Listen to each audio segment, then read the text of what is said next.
Student, आज आप लोग के लिए का एक और प्रमेय जो कि प्रमेय 6.1 और 6.2 हम एक वीडियो में प्रोवाइड करवा दिए हैं और यह 6.3 आज आप लोग के लिए लाए हैं। अच्छा कंसेप्ट है, आसानी से समझ में आ जाएगा आपको अगर ध्यान से देखिएगा तो। आई होप अगर आप थोड़ा सा मेहनत कीजिएगा तो हो जाएगा। चलिए आज हम उससे बताने से पहले ना हम कुछ 2-3 पॉइंटों को बताना चाहेंगे और वो 2-3 पॉइंट ना हम क्लास 9 में पढ़ चुके हैं और क्लास 9 में अगर नहीं पढ़े होते ना तो यहाँ दिक्कत होता है, इसलिए पहले हम उस पर डिस्कशन कर देते हैं। ठीक है, क्लास 9 में हम पढ़े थे कि यदि दो रेखाएं समानांतर है, मान लीजिए यह रेखा है एल और एक रेखा है एम और ये दोनों समानांतर रेखा है, तो जब इस पर कोई तिर्यक रेखा प्रतिच्छेद करती है तो बहुत प्रकार का कोण बनता है। ठीक है, बहुत प्रकार का कोण बनता है। हम सभी कोणों पर डिस्कशन नहीं करेंगे, स्पेशली संगत कोणों का बात करेंगे। तो संगत जैसे ये वाला कोण इसका संगत है, जैसे एक्स वाई का संगत है, फिर आपका यह पी मान लीजिए इस क्यू के संगत है। ठीक है, ये वाला कोण इसके संगत होगा, मान लीजिए इसको आर तो इसको एस, मतलब आर का संगत होगा एस और ये वाला कोण इसके संगत होगा। ठीक है, मान लीजिए इसको जेड और इसको जे जो भी कह दीजिए इसके संगत है। ठीक है, तो संगत कोण कौन होता है? तो जब दो रेखाएं समानांतर होती है, अगर ये देखिए रेखा समानांतर होगा तब, जैसे एल समानांतर होगा एम, अगर ये समानांतर होगा तब हम संगत कोण बराबर होगा कि नहीं हम ये नहीं कर सकते, बराबर होगा ही नहीं। लेकिन जब रेखा समानांतर है तो वो संगत कोण बराबर होगा, मतलब ये वाला कोण इसके बराबर होगा, ये वाला कोण इसके बराबर होगा, ये वाला कोण आपका इसके बराबर होगा और आपका ये वाला कोण हो जाएगा इस कोण के बराबर, संगत कोण। तो ये कब बराबर होगा? जब रेखाएं समानांतर होगा तब। या हम इसके विपरीत उल्टा कह सकते हैं कि जब यह संगत का कोण बराबर होता है, इसका मतलब है कि ये रेखाएं समानांतर होगा। तो आपका ये याद रखिएगा कि अगर संगत कोण बराबर है इसका मतलब वो जो रेखाएं होगा वो समानांतर होगा, अगर वो रेखाएं समानांतर है तो संगत का कोण बराबर होगा। और यह दोनों का कंसेप्ट का हम यूज करेंगे यहाँ इस प्रमेय को सिद्ध करने में। और ये बहुत आसान प्रमेय होता है, केवल आप ध्यान से देखिएगा, हम विश्वास दिलाते हैं कि आपको ये समझ में आएगा। चलिए स्टार्ट करते हैं। हम थोड़ा समय बचाने के लिए ना ये इसको लिख करके रखें, आपको समझा करके हम आसानी से समझा देंगे। चलिए सबसे पहले ये कथन है प्रमेय 6.3 चैप्टर नंबर 6 का, ये प्रमेय 6.3 है। कथन क्या है? तो यदि दो त्रिभुजों में संगत कोण बराबर हो तो उनकी संगत भुजाएं एक ही अनुपात में होती है। ये दो त्रिभुज, चलिए हम इसको मिटाते हैं, अभी ये रचना में है। ठीक है, हम आपको समझाते हैं। दो त्रिभुज है, एक त्रिभुज है ए बी सी और एक त्रिभुज है डी ई एफ के संगत कोण बराबर हो। संगत कोण मतलब मान लीजिए ये कोण इस कोण के बराबर है और ये वाला कोण इस वाला कोण के बराबर है और ये वाला कोण इस वाला कोण के बराबर है। यदि दो त्रिभुजों में संगत कोण बराबर हो तो उसकी संगत भुजाएं बराबर हो तो उनकी संगत भुजाएं एक ही अनुपात को कहा जाता है समानुपाती होती है और इसलिए त्रिभुज समरूप होते हैं। ठीक है, तो संगत कोण बराबर है तो इसकी भुजाएं जो होगा एक ही अनुपात में होगा, मतलब ए बी बटा डी ई फिर ए सी बटा डी एफ और बी सी बटा ई एफ का अनुपात बराबर होगा। ए बी बटा डी ई बराबर ए सी बटा डी एफ बराबर बी सी बटा ई एफ। अच्छा, उसके बाद भी बोला है और इसलिए ये त्रिभुज समरूप है, मतलब हमको यहाँ समरूप भी दिखाना है। ठीक है, दो करने लिए 1 नंबर और ये 2 नंबर, मतलब त्रिभुज ए बी सी समरूप दिखाना है। त्रिभुज समरूप का फॉर्मूला सिंबल ये होता है, समरूप त्रिभुज डी ई एफ ये दिखाना है 2 नंबर में। ठीक है, ये थोड़ा सा ध्यान दीजिएगा, हमको 2 दिखाना है, एक इसकी भुजाएं समानुपाती दिखाना है और यह समरूप दिखाना है। तो फिर आप समानुपाती और सर्वांगसम का इसमें जिक्र करेंगे। तो ये भी हम क्लास 9 में सर्वांगसम के बारे में पढ़ चुके हैं। सर्वांगसम की 4 शर्तें, एस एस एस मतलब भुजा भुजा भुजा, साइड साइड साइड, फिर S A S side angle side और एस ए एस ए कोण भुजा कोण, एंगल साइड एंगल, और एक होता है R H S right angle triangle hypotenuse side. ठीक है, ये चारों शर्त अगर तीनों भुजा किसी त्रिभुज की तीनों भुजा का बराबर है तो सर्वांगसम हो जाएगा, या दो भुजा एक कोण किसी त्रिभुज के 2 भुजा एक कोण के बराबर है तो त्रिभुज सर्वांगसम हो जाएगा, या 2 कोण एक भुजा किसी त्रिभुज के 2 कोण एक भुजा के बराबर है तो त्रिभुज सर्वांगसम हो जाएगा, और ये समकोण कर्ण और भुजा बराबर है तो वो त्रिभुज सर्वांगसम हो जाएगा। ये स्पेशली समकोण त्रिभुज में लागू होता है। तो ये चारों अब में से आप कोई एक लगा दीजिएगा, ये सर्वांगसम का नियम है। ठीक है, सर्वांग समता का, ठीक है। समरूप का भी कंडीशन देखिए, जितना भी सर्वांग सम होता है वो सब के सब समरूप होता है, जितना भी सर्वांग सम होता है वो सब के सब समरूप होता है। और समरूप का अगर दो कोण बराबर है तो त्रिभुज समरूप हो जाता है, ठीक है। अगर भुजाएं समानुपाती और एक कोण बराबर हो जाता है तो त्रिभुज समरूप हो जाता है। अगर तीनों कोण बराबर ए से तीनों कोण बराबर है तो त्रिभुज समरूप हो जाता है। ये सब आपको दिखाना है, ठीक है। ये समरूपता का नियम होता है, ये सर्वांग सम और समरूपता, ये याद रखिएगा, इसमें हम यूज करेंगे। अब चलिए कथन हम समझ लिए कि यदि दो त्रिभुजों में संगत कोण बराबर हो तो उनकी संगत भुजाएं एक ही अनुपात में होती है, एक ही अनुपात को समानुपाती बोला जाता है और इसलिए ये त्रिभुज समरूप होते हैं, ये लिखा हुआ है।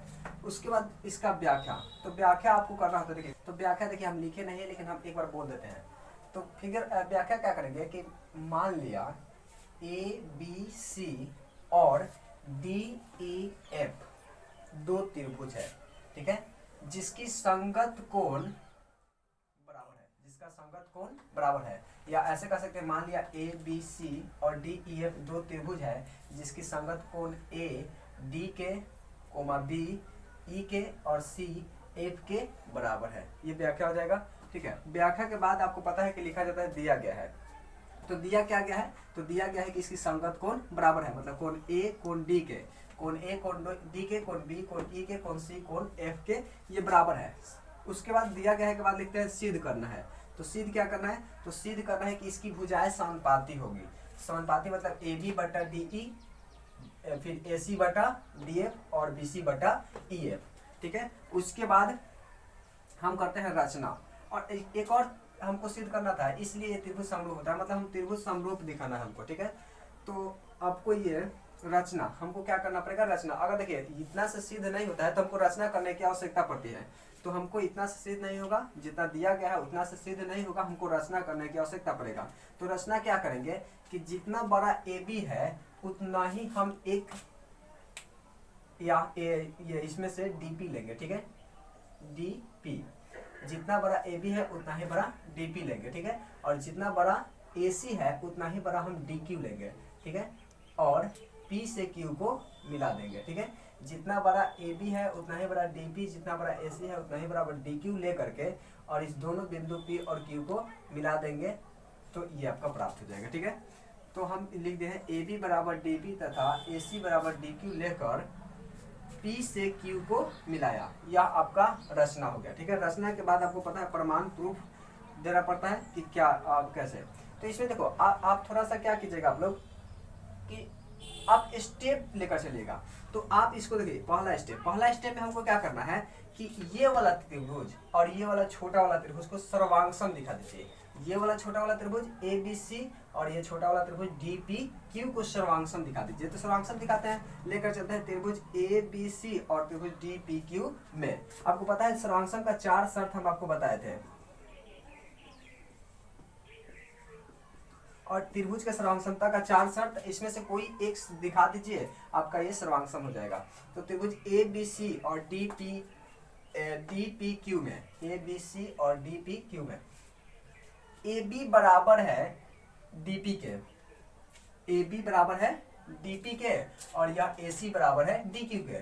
क्योंकि हम आपको ये रचना में लिखवाए हैं कि AB बराबर है DP के और AC बराबर है DQ के, तो हम लिख दिए AB बराबर DP और AC बराबर DQ। कहाँ से, तो ये दोनों रचना से है, ठीक है, ये दोनों रचना से है। फिर आपको पता है कि इस त्रिभुज का कोण A और इस छोटे वाला त्रिभुज का कोण D, ये हमको बराबर दिया था, ठीक है। कोण A बराबर है कोण D के, यह दिया गया है क्योंकि बोला था कि संगत कोण बराबर है, ठीक है। तो ये दो भुजा एक कोण, दो भुजा और एक कोण मतलब दो साइड और एक एंगल, एस सर्वांग समता नियम से यह त्रिभुज क्या हो जाएगा, सर्वांग सम हो जाएगा। ये त्रिभुज आपका त्रिभुज ABC और DPQ ये सर्वांग सम हो गया। सर्वांग सम का मतलब होता है हर एक तरह से बराबर, उसकी प्रत्येक संगत भुजाएं उसकी प्रत्येक संगत भुजा के बराबर हो जाएगा, या प्रत्येक कोण के बराबर हो जाएगा। और सर्वांग सम हो गया तो आपको पता है कि इसकी कोण B और इसका कोण P के बराबर हो जाएगा, कोण B बराबर हो जाएगा कोण P के। CPCT corresponding part of Congress triangle सर्वांग सम त्रिभुज के संगत भाग है, इससे यह त्रिभुज क्या हो जाएगा, ये कोण बराबर हो जाएगा, कोण B बराबर हो गया कोण P के। इसको हम मान लिए समीकरण 1, ठीक है।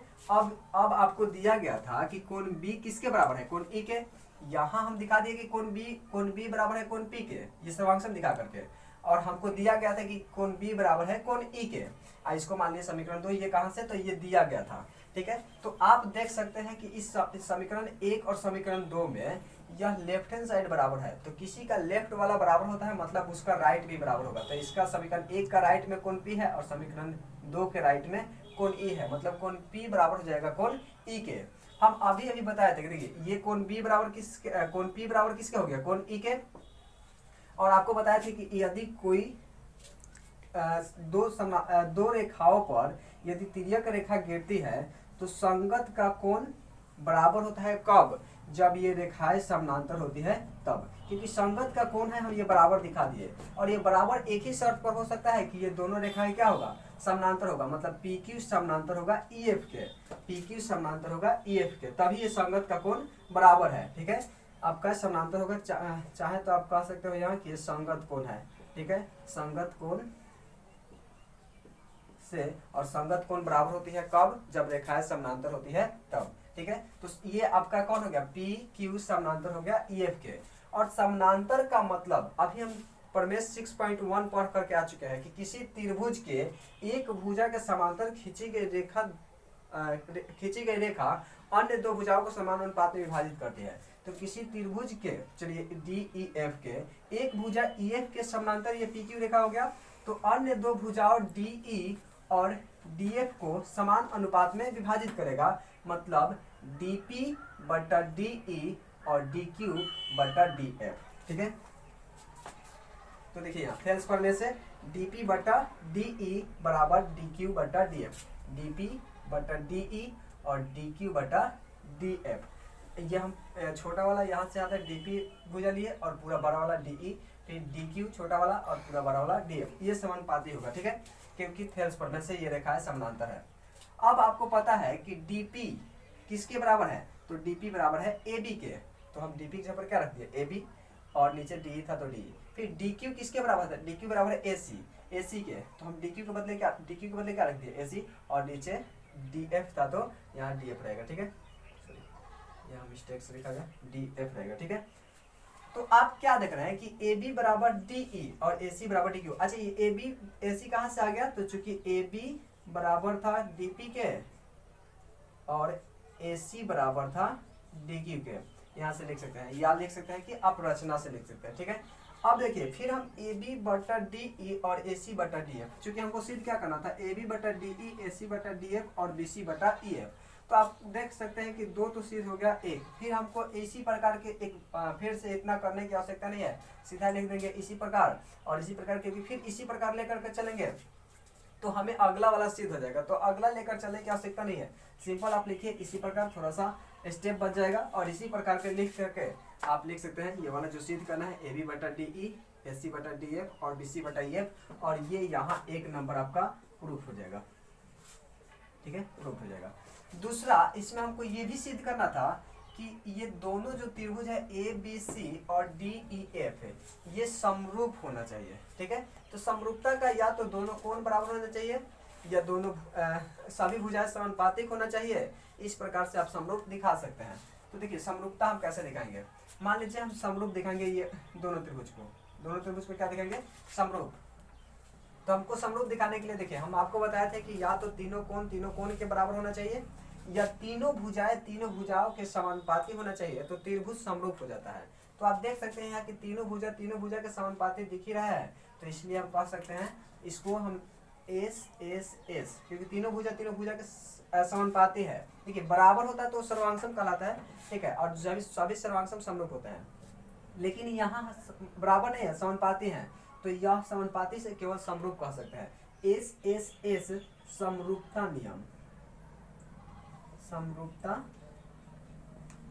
नियम से त्रिभुज ABC और समरूप हो जाएगा त्रिभुज DEF। आपका ये दूसरा नंबर प्रूफ हो गया, तीसरा नंबर प्रूफ हो गया।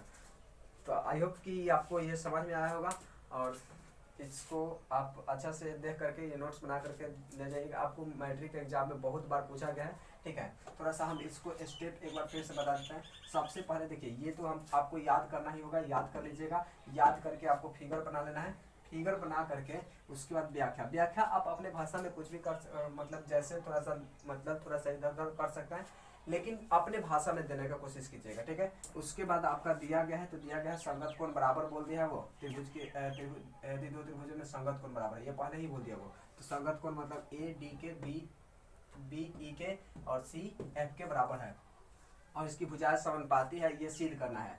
और सिद्ध करना भुजाएं समानुपाती मतलब संगत ए बी डी ई के, बी सी ई एफ के और ए सी डी एफ के, ये भुजाएं समानुपाती है। बस आपको रचना क्या करना है कि जितना बड़ा ए बी है उतना ही डी पी लेना है, जितना बड़ा ए सी है उतना ही डी क्यू लेना है, और पी से क्यू को मिला दीजिएगा। ठीक है, मिला करके पहला स्टेप, अब यहाँ से देखिए स्टेप यहाँ से स्टार्ट होता है। पहला स्टेप आपको यही टारगेट रहना चाहिए कि ये वाला त्रिभुज और ये वाला त्रिभुज सर्वांगसम दिखाइए। सर्वांगसम दिखाइएगा तो इसका ये कोण इस कोण के बराबर हो जाएगा, क्योंकि ये वाला कोण इसके बराबर है, मतलब ये वाला कोण इसके बराबर हो जाएगा। और ये कोण बराबर हो गया, मतलब ये कोण बराबर होता है, ये संगत का कोण बन रहा है। कौन सा कोण बन रहा है? संगत का कोण। और संगत का कोण तभी बराबर होता है जब ये रेखा समानांतर होता है, और समानांतर होता है तो आपको याद आ जाएगा कि जब किसी त्रिभुज में एक भुजा के समानांतर खींची गई रेखा जो होता है वो अन्य दो भुजाओं को समानांतर विभाजित करता है, मतलब ये वाला विभाजित करेगा, और विभाजित करेगा तो आपका वहाँ चेंज कर दीजिएगा, तो आ जाएगा आपका आंसर। तो thank you watching this video. अगर आपको अच्छा लगे तो लाइक शेयर एंड सब्सक्राइब जरूर करें, ताकि हम ऐसे ही वीडियो आपको लिए लेकर आते रहें।